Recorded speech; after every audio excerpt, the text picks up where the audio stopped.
ಪ್ರಮೋದ್ ಗಮನಿಸ್ತಾ ಇದ್ವಿ ಬೆಳಗ್ಗೆಯಿಂದ ಮತದಾನದ ಅತಿ ದೊಡ್ಡ ಹಬ್ಬ ಚುನಾವಣೆ ಪ್ರಜಾತಂತ್ರದ್ದು. ಸೊ ಆಗಲೇ ಎಲ್ಲರೂ ಉತ್ಸಾಹದಿಂದ ವೋಟ್ ಮಾಡ್ತಿದ್ದಾರೆ. ಸೊ ನೀವು ಕೂಡ ವೋಟ್ ಮಾಡಿ ಬಂದಿದ್ದೀರಿ. ಈಗ ಸುಮಾರು 1 ಅವರ್ ಹಿಂದೆ ಹೋಗಿದೆ. ಇನ್ಫ್ಯಾಕ್ಟ್ ಬೆಳಗ್ಗೆ 7 ಗಂಟೆಗೆ ಹೋದ್ರು ಅವಿನಾಶ್. 7 ಗಂಟೆಲಿ ಇದ್ದೀನಿ, ಆದರೂ ಕೂಡ 200-250 ಜನ ಇದ್ರು. ಒಟ್ಟಲ್ಲಿ ಜನ ಉತ್ಸಾಹ ತೋರಿಸ್ತಾ ಇದ್ದಾರೆ. ನಿಜಕ್ಕೂ ಕೂಡ ವೆರೈಟಿ ನಮಗೆ ಕೇಸ್ಗಳು ಇಲ್ಲಿ ಸಿಗುತ್ತೆ. ನೀವು ಪ್ರತಿ ಮತಕೇಂದ್ರಕ್ಕೆ ಹೋಗಿ ಪ್ರತಿ ಮತಕೇಂದ್ರದಲ್ಲೂ ಕೂಡ ಒಂದಲ್ಲ ಒಂದು ವಿಶೇಷತೆ ಇರುತ್ತೆ. ಅದರಲ್ಲೂ ಒಂದು ವಯಸ್ಸಾದವ್ರು ಇರ್ಬೋದು ಅಥವಾ ಆಗ್ತಾನೆ ಮದುವೆ ಆದಂಥ ಒಂದು ಕಪಲ್ ಬರ್ತಾ ಇದ್ರು. ಹೀಗೆ ಜನರಿಗೆ ಉತ್ಸಾಹ ಕಾಣ್ತಾ ಇದೆ. ಇದು ಯಾವ ರೀತಿ ಪರಿವರ್ತನೆ ಆಗುತ್ತೆ? ಅಫ್ಕೋರ್ಸ್ ಇದೇ ರೀತಿಯಿಂದ ಜಾಸ್ತಿ ಆಗಬೇಕು. ಪ್ರಮುಖವಾಗಿ ಅವಿನಾಶ್ ಬೆಂಗಳೂರಿನಲ್ಲಿ ನೋಡ್ತಾ ಇದ್ರೆ ಅಥವಾ ಅರ್ಬನ್ ಸೆಂಟರ್ಸ್ಗಳಲ್ಲಿ ನೋಡ್ತಾ ಇದ್ರೆ ಟ್ರೆಡಿಷನಲ್ ಆಗಿ 50 ಅಥವಾ 55%ಗಿಂತ ಜಾಸ್ತಿ ಆಗಲ್ಲ. ಪ್ರತಿ ಬಾರಿ ಕೂಡ ಬೆಂಗಳೂರಿಗೆ ಬಂದಂಥ ಸಂದರ್ಭದಲ್ಲಿ ನಾವು ಆರೋಪ ಮಾಡ್ತಾರೆ, ನಮ್ಗೆ ರಸ್ತೆ ಇಲ್ಲ, ಕುಡಿಯೋಕೆ ನೀರಲ್ಲ ಅಂತ. ಆದರೆ ವೋಟ್ ಹಾಕಲ್ಲ ಅನ್ನುವಂಥ ಆರೋಪ ಕೂಡ ಇದೆ. ಇದ್ರ ಜೊತೆಗೆ ಅಪ್ಡೇಟ್ಸ್ ಕೂಡ ಬರ್ತಾ ಇದೆ ಅವಿನಾಶ್. ದಕ್ಷಿಣ ಕನ್ನಡ ಲೋಕಸಭಾ ಕ್ಷೇತ್ರದಲ್ಲಿ ಅತಿ ಹೆಚ್ಚಿನ ಮತದಾನ ಆಗಿದೆ. ಇದುವರೆಗೆ ನಾವು ಪೋಲ್ ಮೀಟರ್ನ ತೋರಿಸ್ತಾ ಇದ್ವಿ. ದಕ್ಷಿಣ ಕನ್ನಡದಲ್ಲಿ ಬೆಳಗ್ಗೆ 9ರವರೆಗೆ 14.33% ಮತದಾನ ಆಗಿದೆ.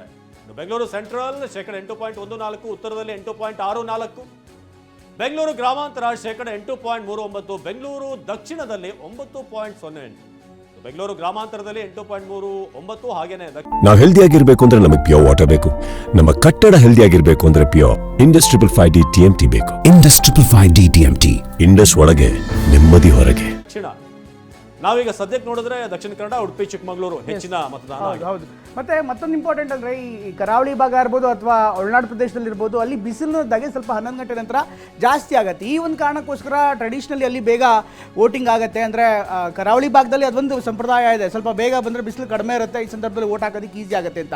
ಇನ್ನು ಬೆಂಗಳೂರಿನಲ್ಲಿ ಅನೇಕ ಕಡೆ ನಾವು ಇವತ್ತೇನು ನೂಕು ನೋಡ್ತಾ ಇದ್ವಿ, ಅದು ಒಂದು ಕಾರಣ ಇರ್ಬೋದು. ಆ ಒಂದು ಕಾರಣಕ್ಕೋಸ್ಕರ ಯಾಕೆಂದರೆ ಇತ್ತೀಚೆಗೆ ನೋಡ್ತಾ ಇದ್ದಾರೆ ವಿನಾಶ್, ಸಿಕ್ಕಾಪಟ್ಟೆ ಬಿಸಿಲು ಕೂಡ ಜಾಸ್ತಿ ಇದೆ. ಅಫ್ಕೋರ್ಸ್ ದೇವೇಗೌಡರು ವೋಟ್ ಹಾಕ್ತಿದ್ದಾರೆ. ದೇವೇಗೌಡರು ವೋಟ್ ಹಾಕ್ತಿರೋದನ್ನು ನೋಡ್ತಾ ಇದ್ದಾರೆ. ಇದು ಹಾಸನ ಜಿಲ್ಲೆಯ ಅವರ ಗ್ರಾಮದಲ್ಲಿ ಆಗ್ತಾ ಇರುವಂಥ ಒಂದು ವೋಟಿಂಗ್ ಇದು.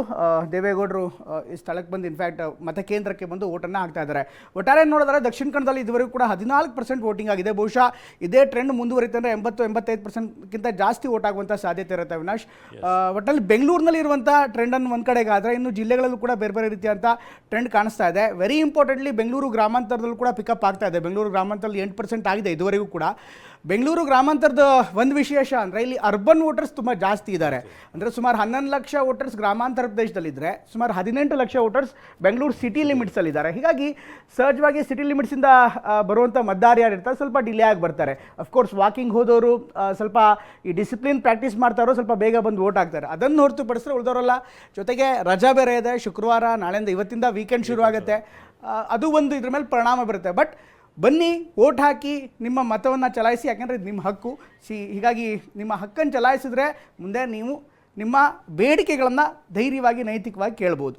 ನೀವು ಭಾಳಷ್ಟು ಜನರ ಲೆಕ್ಕಾಚಾರ ಇರುತ್ತೆ, ಬೆಳಗ್ಗೆ ಸ್ವಲ್ಪ ರಶ್ ಇರುತ್ತೇನೋ, ತುಂಬ ಜನ ಜಾಸ್ತಿ ಇರ್ತಾರೆ. ಇನ್ನೊಂದಷ್ಟು ಮಂದಿ ಬೆಳಗ್ಗಿನ ವೋಟಿಂಗ್ ಮುಗಿಸಿ ಊರಿಗೆ ಹೋಗುವಂಥವ್ರು ಕೂಡ ನಿಜ. ನಾನು ವೋಟಿಂಗ್ ಬೂತಲ್ಲಿ ನಿಂತ್ಕೊಂಡಿದ್ದೆ, ನನ್ನ ಹಿಂದೆಗಡೆ ಯಾರಾದ್ರು ನಾನು ಫ್ಲೈಟ್ ಲೇಟ್ ಆಗ್ತಿದೆ, ಸ್ವಲ್ಪ ಬೇಗ ವೋಟ್ ಹಾಕಬೇಕು ಅಂತಿದ್ರು. ಮತ್ತೆ ಕೆಲವರು ಅವರೆಲ್ಲ ಅವ್ರ ಫ್ಯಾಮಿಲಿಯವರು ಒಂದು ಟೂರ್ ಪ್ಯಾಕೇಜ್ ಮಾಡ್ಕೊಂಡ್ಬಿಟ್ಟಿದ್ದಾರೆ. ಈಗಾಗಲೇ ವೋಟಿಂಗ್ ಹಾಕಿ ಆ ಫ್ಯಾಮಿಲಿಯಲ್ಲಿ ಯಾರೊಬ್ಬರು ಹಿರಿಯಣ್ಣನ ಮನೇಲಿ ಫಸ್ಟ್ ಸೆಂಟರ್ ಅಲ್ಲೆಲ್ಲರೂ ಕೂಡ ಬರಬೇಕಂತೆ. ಸೊ ಹೀಗಾಗಿ ಅನೇಕರು ಈಗಾಗಲೇ ಪ್ಲ್ಯಾನ್ ಮಾಡ್ಕೊಂಡಿದ್ದಾರೆ. ಇದ್ರ ಜೊತೆಗೆ ನಟ ನಟಿಯರು ಕೂಡ ವೋಟ್ ಹಾಕಿದ್ದಾರೆ. ಇವರನ್ನು ನೋಡ್ತಾರೆ. ನಟ ಗಣೇಶ್ ಈಗಾಗಲೇ ಕುಟುಂಬ ಸಮೇತರಾಗಿ ವೋಟ್ ಹಾಕಿದರೆ. ಅಮೂಲ್ಯ ಕೂಡ ರಾಜರಾಜೇಶ್ವರಿ ನಗರ ಸೆಂಟರ್ನಲ್ಲಿ ವೋಟ್ ಹಾಕಿದ್ದಾರೆ. ನಟ ಜಗ್ಗೇಶ್ ಕೂಡ ಮಲ್ಲೇಶ್ವರಂ ಶ್ರೀರಾಮ್ಪುರ ವ್ಯಾಪ್ತಿಯಲ್ಲಿ ವೋಟ್ ಹಾಕಿದ್ದಾರೆ. ಸಪ್ತಮಿ ಗೌಡ ನಟಿ ಅವರು ಕೂಡ ವೋಟ್ ಹಾಕಿದ್ದಾರೆ. ಪ್ರಕಾಶ್ ರಾಜ್ ಅವರು ಕೂಡ ಈಗ ಮತ ಚಲಾವಣೆ ಮಾಡಿದ್ದಾರೆ. ಅದೇ ರೀತಿ ರಾಜ್ಕುಮಾರ್ ಕುಟುಂಬ ಕೂಡ ಈ ಸದಾಶಿವನಗರದ ಪೂರ್ಣಪ್ರಜ್ಞಾ ಶಾಲೆಯಲ್ಲಿ ವೋಟನ್ನು ಹಾಕಿದ್ದಾರೆ. ಸೊ ನಾವೀಗ ನೋಡ್ತಾ ಇದ್ವಿ ಬೆಳಗ್ಗೆಯಿಂದ ಬೇರೆ ಬೇರೆ ಕ್ಷೇತ್ರದ ಗಣ್ಯರು, ಸೆಲೆಬ್ರಿಟಿಗಳು ಕೂಡ ಬಂದು ವೋಟ್ ಮಾಡಿರೋದನ್ನು ಒಂದು ಕಡೆ ನಟ ಗಣೇಶ್ ಹೇಳಿದ್ರು. ಜೊತೆಗೆ ಕರೆ ಕೂಡ ಕೊಟ್ಟರು, ಎಲ್ಲರೂ ಕೂಡ ಬಂದು ವೋಟ್ ಮಾಡಿ ಅಂತ. ಇನ್ನೊಂದು ಕಡೆ ಜಗ್ಗೇಶ್, ನಟ, ರಾಜಕಾರಣಿ, ಹಾಗೆಯೇ ರಾಜ್ ಫ್ಯಾಮಿಲಿಯಿಂದ ಎಲ್ಲರೂ ಕೂಡ ಆಲ್ಮೋಸ್ಟ್ ರಾಘಣ್ಣ ಆಗಲೇ ಮಾತಾಡ್ತಾ ಹೇಳ್ತಾ ಇದ್ರು, ಅಪ್ಪು ಹಿಂದೆ ಬರ್ತಾ ಇದ್ರು ನಮ್ಮ ಜೊತೆಗೆ, ಆದರೆ ಮುಂದಿನ ವರ್ಷಗಳಲ್ಲಿ ಅವರ ಮಕ್ಕಳು ಬಂದು ವೋಟ್ ಮಾಡ್ತಾರೆ. ಸೊ ಪ್ರತಿಯೊಬ್ಬರು ಫ್ಯಾಮಿಲಿ ಸಮೇತ ಬಂದು ವೋಟ್ ಮಾಡುವಂಥ ಒಂದು ಸಂದರ್ಭ ಇದು. ದಯವಿಟ್ಟು ಯಾರು ಮಿಸ್ ಮಾಡಬೇಡಿ ಅಂತ. ಇನ್ನು ಅಮೂಲ್ಯ ನಟಿ ಅಲ್ಲಿ ಅವರು ಕೂಡ ವೋಟ್ ಮಾಡಿದ್ದಾರೆ. ಇನ್ನು ಸಪ್ತಮಿ ಗೌಡ ಈಗ ವೋಟ್ ಮಾಡೋಕ್ಕೆ ಕೆಲ ಹೊತ್ತಿನ ಹಿಂದೆ ಬಂದಂಥ ಸಂದರ್ಭ. ಇನ್ನು ಪ್ರಕಾಶ್ ರಾಜ್ ಬಹುಭಾಷಾ ನಟ, ಅವರು ಕೂಡ ತಮ್ಮ ಹಕ್ಕನ್ನು ಚಲಾಯಿಸಿದ್ದಾರೆ. ಸೊ ಆ ಮೂಲಕ ಸೆಲೆಬ್ರಿಟಿಗಳು ಕೂಡ ತಮ್ಮ ಅಭಿಮಾನಿಗಳಿಗೆ ಸ್ಫೂರ್ತಿಯಾಗುವಂಥ ರೀತಿಯಾಗಿ ಬೆಳಗ್ಗೆನೇ ಬಂದು ತಮ್ಮ ವೋಟನ್ನು ಹಾಕಿರೋದು ಅಶ್ವಿನಿ ಪುನೀತ್ ರಾಜ್ಕುಮಾರ್ ದೃಶ್ಯದಲ್ಲಿ ಗಮನಿಸ್ತಾ ಇದ್ದೀರಾ. ಸೊ ಇನ್ನು ಅಮೂಲ್ಯ ಅವರು ತಮ್ಮ ಅಮೂಲ್ಯವಾದಂಥ ಮತವನ್ನು ಚಲಾಯಿಸೋದಕ್ಕೆ ಬಂದಿದ್ದಾರೆ. ಇನ್ನು ನಟ ಗಣೇಶ್ ಕರೆ ಕೊಟ್ಟರು, ಮನೇಲಿ ಗಾಳಿಪಟ ಆಡ್ಕೊಂಡು ಇರಬೇಡಿ, ಬನ್ನಿ, ಅಭಿವೃದ್ಧಿಯ ಮುಂಗಾರು ಮಳೆ ಆಗಬೇಕು ಅಂತಂದರೆ ನೀವು ವೋಟ್ ಮಾಡಬೇಕು ಅಂತ ಹೇಳಿದರು. ಇನ್ನು ಜಗ್ಗೇಶ್ ಅವರು ಕೂಡ ಅಲ್ಲಿ ಬಂದಂಥ ಸಂದರ್ಭ ನೋಡ್ತಾ ಇದ್ದೀವಿ. ಇನ್ನು ಸಪ್ತಮಿ ಗೌಡ, ಕಾಂತಾರ ಫೇಮ್ನ ಸಪ್ತಮಿ ಗೌಡ, ಪ್ರಕಾಶ್ ರಾಜ್ ಇನ್ನೊಂದು ಕಡೆ ಮತ ಚಲಾಯಿಸಿದರು. ಜೊತೆಗೆ ಒಂದು ವಿಡಿಯೋ ಕೂಡ ಮಾಡಿ ಅವರು ಟ್ವಿಟರ್ನಲ್ಲಿ ರಿಲೀಸ್ ಮಾಡಿದರು, ಎಕ್ಸ್ನಲ್ಲಿ. ನೀವು ಕೂಡ ವೋಟ್ ಮಾಡಿ ಅನ್ನೋ ಕರೆಯನ್ನು ಕೊಟ್ಟರು. ನಟ ನಟಿಯರಿಂದ ಏನು ವ್ಯತ್ಯಾಸ ಆಗುತ್ತೆ ಅಂತ ಕೇಳ್ಬೋದು ಸಹಜವಾಗಿ. ಎಲ್ಲರೂ ಬರ್ತಾರೆ, ಕಾಮನ್ ಮ್ಯಾನ್ಗೂ ಅವ್ರಿಗೂ ಏನು ವ್ಯತ್ಯಾಸ ಅಂತ. ಬಟ್ ಅವ್ರು ಬಂದು ಓಟ್ ಹಾಕೋದ್ರಿಂದ ಜನಕ್ಕೆ ಒಂದು ಮೋಟಿವೇಶನ್ಸ್. ಅಫ್ಕೋರ್ಸ್ ಅವರು ಬಂದು ಓಟ್ ಹಾಕ್ತಿದ್ದಾರೆ. ಈ ಕಾಮನ್ ಫ್ಯಾಕ್ಟರ್ ಅಂತದ್ದು ಇವತ್ತು ಬಹುತೇಕ ಎಲ್ಲ ಕೇಂದ್ರದ ಅಥವಾ ರಾಜ್ಯದ ಚುನಾವಣಾ ಆಯೋಗಗಳನ್ನು ನೋಡ್ತಾರೆ, ಒಂದು ಅವರ ಅಂಬಾಸಿಡರ್ಗಳನ್ನ ಮಾಡಿರ್ತಾರೆ. ಅಫ್ಕೋರ್ಸ್ ಯಾವ ರೀತಿ ಜನಕ್ಕೆ ಕಮ್ಯುನಿಕೇಟ್ ಮಾಡ್ತೀರಾ, ಜನರನ್ನ ಕರ್ಕೊಂಡ್ಬಿಡ್ತೀರಾ ಅನ್ನೋದು ಕೂಡ ಒಂದಷ್ಟೇ ಇಂಪಾರ್ಟೆಂಟ್ ಆಗಿರುವಂಥದ್ದು. ಹೀಗಾಗಿ ಸಹಜವಾಗಿ ಅವರು ಬರ್ತಾ ಇರುವಂಥ ಹಿನ್ನೆಲೆಯಲ್ಲಿ ಜನರಿಗೂ ಕೂಡ ಒಂದು ಮೆಸೇಜಿಂಗ್ ಪಾಸ್ ಆಗುತ್ತೆ.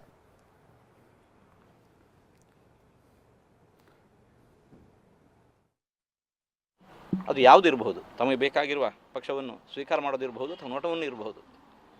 ಅದು ಸಹಜ ಪ್ರಕ್ರಿಯೆಯಾಗಿ ನಡೆಯಬೇಕು ಹೊರತು ಅದನ್ನೊಂದು ಹೇರುವಂತಹ, ಒತ್ತಡ ಹೇರಿ ಮಾಡುವಂತಹದ್ದು ಎಲ್ಲಿಯೂ ಆಗಬಾರದು. ಸರ್ಕಾರವನ್ನು ರೂಪಿಸುವಂತಹ, ನಮಗೆ ಬೇಕಾಗಿರೋ ಸರ್ಕಾರವನ್ನು ರೂಪಿಸುವಂತಹ ದೊಡ್ಡ ಜವಾಬ್ದಾರಿ, ಅದು ಬಾಧ್ಯತೆ ಪ್ರಜೆಗಳ ಮೇಲೆ ಇದೆ. ಹಾಗಾಗಿ ಪ್ರಜೆಗಳೆಲ್ಲರೂ ಕೂಡ ಅವಶ್ಯವಾಗಿ ಮತದಾನ ಮಾಡಲೇಬೇಕು. ಹಾಗಾಗಿ ಯಾರೂ ಕೂಡ ಮತದಾನದಿಂದ ದೂರ ಉಳಿಬಾರದು. ಇವತ್ತು ನಮಗೆ ಈ ಮತದಾನ ಮಾಡಿ ಬಂದಾಗ ಇಷ್ಟು ಹೆಮ್ಮೆ ಅನ್ನಿಸ್ತಾ ಇದೆ. ಮೊನ್ನೆ ಅಯೋಧ್ಯೆಯಲ್ಲಿ ರಾಮಚಂದ್ರ ದೇವರ ಪ್ರಾಣ ಪ್ರತಿಷ್ಠೆ ಮಾಡುವಾಗ ನಾವು ಏನೊಂದು ಧನ್ಯತಾಭಾವವನ್ನು ಅನುಭವಿಸಿದ್ದೇವೋ, ಇವತ್ತು ಮತದಾನ ಮಾಡುವಾಗಲೂ ಕೂಡ ನಾವು ಅದೇ ಧನ್ಯತಾಭಾವವನ್ನು ಅನುಭವಿಸ್ತಾ ಇದ್ದೇವೆ. ಎಲ್ಲರೂ ಕೂಡ ಮತದಾನದಲ್ಲಿ ಅವಶ್ಯವಾಗಿ ಪಾಲ್ಗೊಳ್ಳಬೇಕು.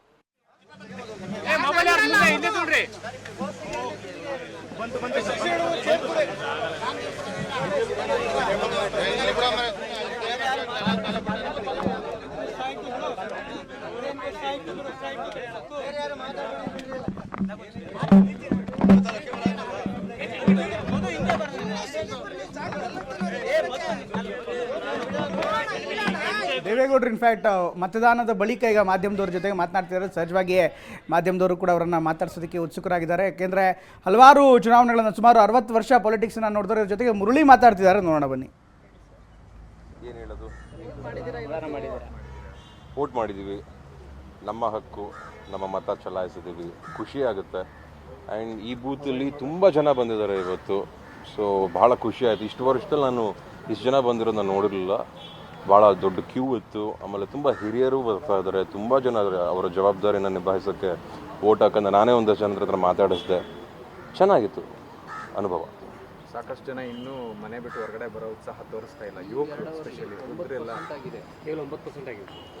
ಇಂಥವ್ರಿಗೆ ಏನು ಹೇಳಬೇಕಂತ ಗೊತ್ತಾಗ್ತಿಲ್ಲ. ಅವರು ಏನು ಅಂದ್ಕೊಂಡು ಜೀವನ ಸಾಗಿಸ್ತಾ ಇದ್ದಾರೆ ಈ ಒಂದು ನಮ್ಮ ದೇಶದಲ್ಲಿ ಅನ್ನೋ ನನಗಿನ್ನೂ ಅರ್ಥ ಆಗ್ತಿಲ್ಲ. ಇದು ಡೆಮೊಕ್ರೆಟಿಕ್ ಕಂಟ್ರಿ. ಈ ಥರ ಬ್ಯೂಟಿಫುಲ್ ಆಗಿರೋದು ಎಲ್ಲ ದೇಶಗಳಲ್ಲೂ ಸಿಗಲ್ಲ. ಇದರಲ್ಲಿ ನಾವೊಂದು ಆಯ್ಕೆ ಬೇರೆ ಮಾಡ್ಕೋಬೋದು. ಆ ಆಯ್ಕೆನ ಸ್ವಲ್ಪ ಜವಾಬ್ದಾರಿನ ನಿಭಾಯಿಸ್ಕೊಳ್ಳೋ ಅಂಥ ಸ್ವಲ್ಪ ಕರ್ತವ್ಯಗಳನ್ನ ತಲೆಲಿಟ್ಕೊಂಡು ಯೋಚನೆ ಮಾಡಿದಾಗ ಜೀವನದ ಬಗ್ಗೆ ಅರ್ಥವಾಗುತ್ತೆ ಅಂತ ನನಗನ್ಸುತ್ತೆ. ಇದ್ಯಾಕೋ ಇದು ಚೆನ್ನಾಗಿ ಕಾಣಿಸ್ತಾ ಇಲ್ಲ. ನಾವು ನೋಡ್ತಾನೆ ಇದ್ದೀವಿ, ಇಷ್ಟೊಂದು ನೆಟ್ವರ್ಕು, ಇಷ್ಟೊಂದು ಫೋನು, ಇಷ್ಟೊಂದು ಡಿಜಿಟಲ್, ಇಷ್ಟರ ಮಟ್ಟಕ್ಕೆ ಪಬ್ಲಿಕ್ಗೆ ಹೇಳಬೇಕಾದ್ರೂ ಇನ್ನೂ ಯಂಗ್ಸ್ಟರ್ಸ್ ಬಂದಿಲ್ಲ, ಬರ್ತಾ ಇಲ್ಲ ಅಂದರೆ ಬಹಳ ಬೇಜವಾಬ್ದಾರಿತನ ತೋರಿಸ್ತಿದ್ದಾರೆ ಅಂತ ಅನ್ನಿಸ್ತಾ ಇದೆ. ಇದರಿಂದ ಮುಂದಕ್ಕೆ ಆಗೋ ಅನಾಹುತಗಳಿಗೆ ಇವ್ರುಗಳೇ ಕಾರಣರಾಗ್ತಾರೆ ಅಂತಲೂ ಹೇಳಲಿಕ್ಕೆ ಇಷ್ಟಪಡ್ತೀನಿ. ಆ ಒಂದು ಬೇಸರವಾದ ವಿಚಾರನ ನಿಮ್ಮ ತಲೆ ಮೇಲೆ ನೀವು ಯಾರು ಹಾಕಬಾರ್ದು ಅಂದರೆ ದಯವಿಟ್ಟು ಬಂದು ಇವತ್ತು ಓಟ್ ಹಾಕಿ. ದಯವಿಟ್ಟು ನಿಮಗೆ ಬೇಕಾಗಿರೋ ನಾಯಕರನ್ನ ಗೆಲ್ಲಿಸ್ಕೊಂಡು, ನಿಮಗೆ ಬೇಕಾಗಿರೋ ಪಾರ್ಟಿನೇ ಗೆಲ್ಲಿಸ್ಕೊಳ್ಳಿ. ಇಲ್ಲಿ ಯಾರನ್ನು ಫೋರ್ಸ್ ಮಾಡಿಲ್ಲ ತಾನೆ, ಇದನ್ನೇ ಬಂದು ಓಟ್ ಹಾಕಿ, ಇಲ್ಲೇ ಬಂದು ಓಟ್ ಹಾಕಿ ಅಂತ. ನಮಗೆಲ್ಲ ತಿಳುವಳಿಕೆ ಇದೆ ತಾನೆ, ನಮಗೆ ಯಾರು ಬೇಕು, ನಮಗೆ ಎಂಥವ್ರು ಬೇಕು, ನಮಗೆ ಎಂಥವ್ರನ್ನ ಆಯ್ಕೆ ಮಾಡ್ಕೋಬೇಕು. ಇಲ್ಲಿ ಯಾರು ಬಂದು ಏನು ಎಕ್ಸಾಮ್ನ ಬರೆಸ್ತಾ ಇದ್ರೆ ಇಲ್ಲಿ ಯಾರಿಗೂ ಎಕ್ಸಾಮಿನೇಷನ್ಸ್ ಏನು ಕೊಡ್ತಿಲ್ವಲ್ಲ, ಬಂದ್ಬಿಟ್ಟು ನೀವು ಓಟ್ ಹಾಕ್ಬೇಕು. ಅದನ್ನೇ ಮಾಡಲ್ಲ ಅಂದರೆ ಅಟ್ಲೀಸ್ಟ್ ಅರ್ಥ ಮಾಡ್ಕೋಬೇಕು ಈಗಾರು ಅಂತ ನನಗನ್ಸುತ್ತೆ. ಬೆಳಗಿಂದ ನಾವು ನೋಡಿದಾಗ ವೀಲ್ ಚೇರಲ್ಲಿ ತುಂಬ ಜನ ಈ ಬೂತಲ್ಲಿ 15-20 ಜನ ವೀಲ್ ಚೇರಲ್ಲಿ ಬಂದು ಊಟ ಹಾಕಿದ್ರು. ನಿಮಗೂ ಕಾಲ್ ಪೈನ್ ಇತ್ತು, ಅದು ಒಂದು ಊಟ ಹಾಕಿದ್ರಿ. ಹಾಗಾಗಿ ಆ ಒಂದು ಇನ್ಸ್ಪಿರೇಷನ್ ಬಗ್ಗೆ ಅದು ದೇಶ ಪ್ರೇಮ. ಅದು ಇಲ್ಲಿ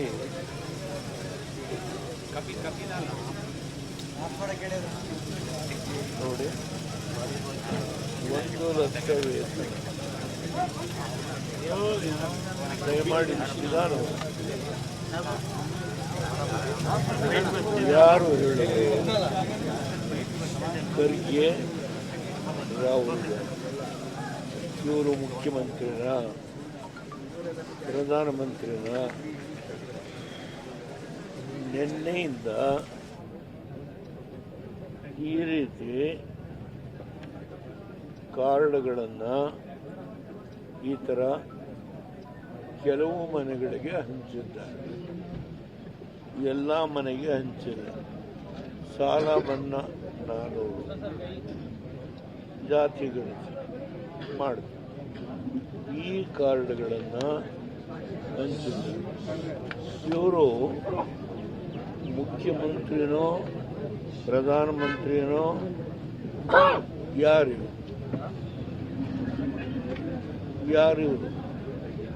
ಈಗ ಮುಖ್ಯಮಂತ್ರಿ ಡೆಪ್ಟಿ CM ರುಜು ಮಾಡಿ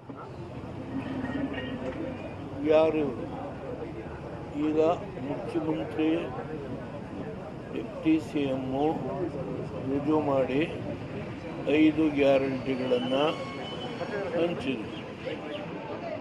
ಅವರು ಸರ್ಕಾರದ ಅಧಿಕೃತ ಮುಖ್ಯಮಂತ್ರಿ, ಉಪಮುಖ್ಯಮಂತ್ರಿ ಈ ರೀತಿ ಕೆಲವು ಕಡೆಗೆ ಹಂಚಿದ್ದಾರೆ. ನಮ್ಮ ರಾಜ್ಯದಲ್ಲಿ ನಾನು ಕೇರಳಕ್ಕೆ ಫೋನ್ ಮಾಡಿದೆ, ಈ ಥರ ಕಾರ್ಡ್ ಹಂಚ್ತಾ ಇದ್ದಾರಂತ. ಇಲ್ಲ. ತಮಿಳುನಾಡಲ್ಲಿ ಫೋನ್ ಮಾಡಿ, ಈ ಥರ ಕಾರ್ಡ್ ಹಂಚ್ತಾ ಇದ್ದಾರ? ಇಲ್ಲ. ಆದರೆ ಕರ್ನಾಟಕದಲ್ಲಿ ನಿನ್ನೆಯಿಂದ ಈ ರೀತಿ ಇದು Rahul Gandhi chief minister or prime minister ನೀವು ಭರವಸೆ ಕೊಡ್ತೀವಿ, ನೀನು ಅಧಿಕಾರಕ್ಕೆ ಬಂದೀಯಾ? 2 ಚುನಾವಣೆಯಲ್ಲಿ ಒಂದು ಅಧಿಕೃತ ವಿರೋಧಿ ಪಕ್ಷವಾಗಿ ಕಾಂಗ್ರೆಸ್ಸು ಬಂದಿಲ್ಲ. ಮೊನ್ನೆ ಕರಿಗೆ ನಾನು ಸತ್ತರೆ ನನ್ನ ಹೆಣದ ಮೇಲೆ ಮಣ್ಣಾರು ಹಾಕಿ ಅಂತ ಹೇಳಿ ಮತದಾನವನ್ನ ಮಾಡಲು ಬಂದಿರುವ ವಿನಯ್ ರಾಜ್ಕುಮಾರ್ ಅವರು ಜೊತೆಗೆ ಯುವರಾಜ್ ಕುಮಾರ್ ಅವರು ನಮ್ಮ ಜೊತೆ ಇದ್ದಾರೆ. ಅವ್ರನ್ನ ಮಾತಾಡ್ಸೋಣ. ಸರ್, ಮತದಾನವನ್ನ ಮಾಡಿದ್ರಿ, ಏನ್ ಹೇಳ್ತೀರಿ? ಅಂದ್ರೆ ನೀವಿಬ್ರು ಯೂತ್ ಐಕಾನ್ಸ್, ಯೂತ್ ಜಾಸ್ತಿ ಬಂದು ವೋಟ್ ಮಾಡಬೇಕು ಅನ್ನೋದು ಎಲ್ಲರೂ ಕೂಡ ಕೇಳ್ಕೊಳ್ತಿದ್ದಾರೆ. ಸೊ ನೀವೇನ್ ಹೇಳ್ತೀರಿ? ಅದೇ ಐ ಥಿಂಕ್ ನಮ್ಮ ಸಹರ್ಷ್ ನಗರಲ್ಲಿ ಆಲ್ಮೋಸ್ಟ್ 35 ಇಯರ್ಸ್ ಇಂದ ಇದ್ದೀವಿ. ನಮ್ಮ ಫ್ರೆಂಡ್ಸ್ ತುಂಬ ಜನ ಇದ್ದಾರೆ ಇಲ್ಲಿ. ನಾನು ಆ್ಯಕ್ಚುಲಿ ಇದೇ ಸ್ಕೂಲಲ್ಲಿ ಓದಿದ್ದು. ಸೊ ನಮ್ಗೆ ಗೊತ್ತಿರೋರು ಎಲ್ಲರೂ ಬಂದು ವೋಟ್ ಮಾಡೇ ಮಾಡ್ತಾರೆ ಪ್ರತಿ ವರ್ಷ. ಸೊ ಅದೇ ರೀತಿ ಅದು ಇನ್ಸ್ಪೈರ್ ಆಗಿ ಎಲ್ಲ ಕಡೆಯಿಂದನೂ ಹೀಗೆ ವೋಟ್ ಮಾಡಬೇಕು. ಯಾಕಂದರೆ ಇದು ನಮ್ಮ ಹಕ್ಕು, ಇದೊಂದು ನಮ್ಮ ಡೆಮೋಕ್ರಸಿಯ ಒಂದು ದೊಡ್ಡ ಫೌಂಡೇಶನ್ನು.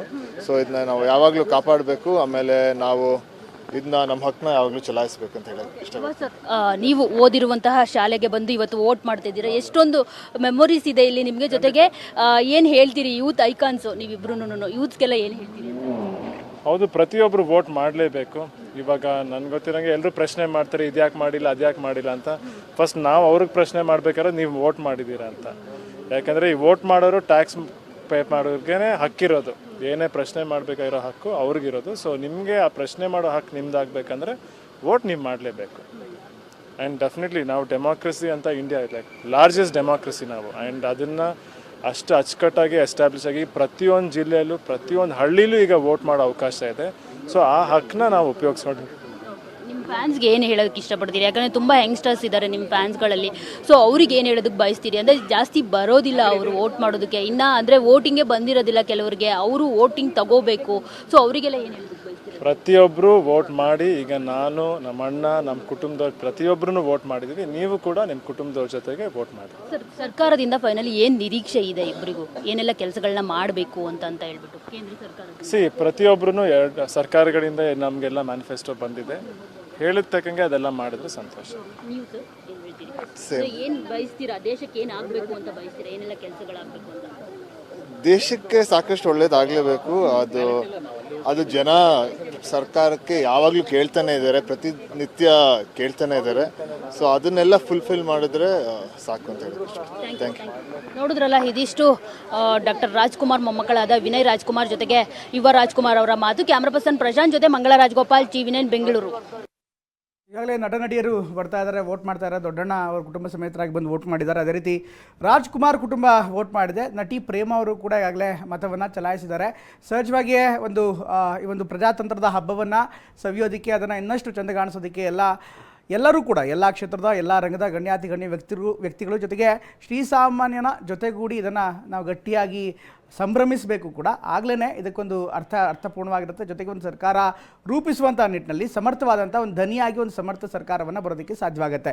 ಇಲ್ಲಾಂದರೆ ಫ್ರಿಜೈಲ್ ಮ್ಯಾಂಡೇಟ್ ಅಥವಾ ತುಂಡರಿಸಿದಂಥ ಆಯ್ಕೆಗಳಾಗಿರ್ಬೋದು ಅಥವಾ ತುಂಡರಿಸಿದಂಥ ಸರ್ಕಾರಗಳು ಬಂದಂಥ ಸಂದರ್ಭದಲ್ಲೂ ಕೂಡ ಅಥವಾ ಇದನ್ನು ರಚನೆ ಮಾಡುವಂಥ ಸಂದರ್ಭದಲ್ಲೂ ಕೂಡ ಪ್ರತಿ ಮತವೂ ಕೂಡ ಕೌಂಟ್ ಆಗುತ್ತೆ. ಅಥವಾ ಯಾವುದೇ ರೀತಿಯಂಥ ಸರ್ಕಾರ ಬರುವಂಥ ಸಂದರ್ಭದಲ್ಲಿ ಮತ ಯಾವ ಪ್ರಮಾಣದಲ್ಲಿ ಹಾಕಿದೆ, ಅವರಿಗೆ ಎಷ್ಟು ಗಟ್ಟಿ ಬೆಂಬಲ ಇದೆ ಅನ್ನೋದು ಜಗತ್ತಿಗೆ ಗಟ್ಟಿಯಾಗಿ ನಾವು ಸಾರಿ ಹೇಳ್ಬೋದಾಗುತ್ತೆ. ಹೀಗಾಗಿ ಜನರು ಬಂದು ಮತ ಹಾಕಿ ತಮ್ಮ ಇಷ್ಟದ ಸರ್ಕಾರವನ್ನು ರೂಪಿಸಿಕೊಳ್ಳೋ ನಿಟ್ಟಿನಲ್ಲಿ ಎಲ್ಲರೂ ಕೂಡ ಭಾಗವಹಿಸಬೇಕಾಗತ್ತೆ. ಇದಕ್ಕೆ ಪೂರಕವಾಗಿ ಈಗಾಗಲೇ ನಟ ನಟಿಯರು ಕೂಡ ಬಂದು ಈಗಾಗಲೇ ವೋಟ್ ಮಾಡಿದ್ದಾರೆ. ಇದರ ಜೊತೆಗೆ ಜನರು ಕೂಡ, ಸ್ವಾಮೀಜಿಗಳು ಕೂಡ, ಈಗ ಸುತ್ತೂರು ಶ್ರೀಗಳು ಬರ್ತಾ ಇದ್ದಾರೆ, ಮೈಸೂರಿನಲ್ಲಿ ಬಹುಶಃ ವೋಟ್ ಮಾಡ್ತಾ ಇದ್ದಾರೆ ಅವರು ಕೂಡ. ಅಂದರೆ ಎಲ್ಲ ರಂಗ, ನಾವು ಕೇವಲ ಚಿತ್ರನಟ ಅಥವಾ ಚಿತ್ರರಂಗ ಅಂತಲ್ಲ, ಎಲ್ಲ ರಂಗದಲ್ಲಿರುವಂಥ ಎಲ್ಲ ಗಣ್ಯ ವ್ಯಕ್ತಿಗಳು ಕೂಡ ಬರ್ತಾ ಇದ್ದಾರೆ. ಶ್ರೀಗಳು ಬರ್ತಾ ಇದ್ದಾರೆ, ಸ್ವಾಮೀಜಿಗಳು ಬರ್ತಾ ಇದ್ದಾರೆ, ಮಠಾಧಿಪತಿಗಳು ಬರ್ತಾ ಇದ್ದಾರೆ, ರಾಜಕಾರಣಿಗಳು ಬರ್ತಾ ಇದ್ದಾರೆ, ನಟ ನಟಿಯರು ಬರ್ತಾ ಇದ್ದಾರೆ, IAS ಅಧಿಕಾರಿಗಳು ಬರ್ತಾ ಇದ್ದಾರೆ, ನ್ಯಾಯಾಧೀಶರು ಬರ್ತಾ ಇದ್ದಾರೆ. ಅದರ ಜೊತೆಗೆ ಶ್ರೀ ಸಾಮಾನ್ಯ ಕೂಡ ಅಷ್ಟೇ ಉತ್ಸಾಹದಿಂದ ಮತ ಹಾಕೋದಕ್ಕೆ ಮುಂದೆ ಬರ್ತಾರೆ. ಇದುವರೆಗೂ ಕೂಡ ಪೋಲ್ ಮೀಟರ್ನ ಗಮನಿಸ್ತಾ ಇದ್ದರೆ ಒಂದೊಂದು ಭಾಗದಲ್ಲೂ ಕೂಡ ಒಂದೊಂದು ರೀತಿಯಂಥ ಇಂಟ್ರೆಸ್ಟಿಂಗ್ ಡಾಟಾಗಳು ನಮಗೆ ಸಿಗ್ತಾ ಇದೆ. ಈಗ ತುಮಕೂರಿನಲ್ಲಿ 9.5% ವೋಟ್ ಆಗಿದೆ. ಅದೇ ರೀತಿ ಕರಾವಳಿ ಭಾಗದಲ್ಲಿ ಮಂಗಳೂರಿನಲ್ಲಿ ಸುಮಾರು 14% ಬೆಳಗ್ಗೆನೇ, ಅದರಲ್ಲೂ ಮೊದಲ ಗಂಟೆಯಲ್ಲಿ ಇನ್ಫ್ಯಾಕ್ಟ್ 7 ರಿಂದ 9 ಗಂಟೆ 10 ಗಂಟೆ ನಡುವೆ ನಿಮಗೆ 14% ಆಗಿರೋದು ಒಳ್ಳೆ ಬೆಳವಣಿಗೆ. ಇದರ ಜೊತೆಗೆ ಶ್ರೀಗಳು ಬಂದು ವೋಟ್ ಆಗ್ತಾ ಇರುವಂಥದ್ದು ನೋಡ್ತಾ ಇದ್ದಾರೆ. ಸುತ್ತೂರು ಶ್ರೀಗಳಿಂದ ಈಗ ಮತದಾನ ಆಗ್ತಾ ಇದೆ. ಮೈಸೂರಿನ ಮತಗಟ್ಟೆಯಲ್ಲಿ, ಮೈಸೂರಿನ ಸ್ಥಳೀಯ ಸುತ್ತೂರು ಮಠದ ಸುತ್ತಮುತ್ತ ಇರುವಂಥ ಒಂದು ಮತಗಟ್ಟೆಯಲ್ಲಿ ಅವರು ಮತವನ್ನು ಚಲಾಯಿಸ್ತಾ ಇದ್ದಾರೆ. ಇದರ ಜೊತೆಗೆ ದೊಡ್ಡಣ್ಣ ದಂಪತಿ ಕೂಡ ಮತ ಚಲಾವಣೆ ಮಾಡಿದ್ದಾರೆ. ಚುನಾವಣೆ ನಡೀತಾ ಇದೆ. 5 ವರ್ಷಗಳಿಗೊಮ್ಮೆ ಬರುವಂತಹದ್ದು ಚುನಾವಣೆ ಇದು. ಪ್ರತಿಯೊಬ್ಬರು ಮತ ಚಲಾಯಿಸಬೇಕಾದದ್ದು ಅವರ ಆದ್ಯ ಕರ್ತವ್ಯ. ಅದು ಒಂದು ದೇಶದಲ್ಲಿ ಪ್ರಜಾಪ್ರಭುತ್ವ ಸುವ್ಯವಸ್ಥಿತವಾಗಿ ನಡೀಬೇಕಾದ್ರೆ ಜನರ ಅಭಿಪ್ರಾಯ ಮುಖ್ಯವಾಗುತ್ತದೆ. ಈಗ ಮತದಾನ ಪ್ರಾರಂಭ ಆಗಿದೆ. ಜನರು ಎಲ್ಲೇ ಇರಲಿ ಪ್ರಯತ್ನಪಟ್ಟು ಮತ ಚಲಾವಣೆ ಮಾಡಿದ್ರೆ ನಮ್ಮ ಸಂಸತ್ತು 25 ವರ್ಷಗಳು ಯಶಸ್ವಿಯಾಗಿ ನಡೀಲಿಕ್ಕೆ ಸಾಧ್ಯ ಆಗುತ್ತೆ. ಇವತ್ತೆಲ್ಲರೂ ಆದ್ಯ ಕರ್ತವ್ಯ ಅಂದರೆ ಮತ. ಸುತ್ತೂರು ಶ್ರೀಗಳ ಮಾತನ್ನು ನಾವು ಕೇಳ್ತಾ ಇದ್ವಿ.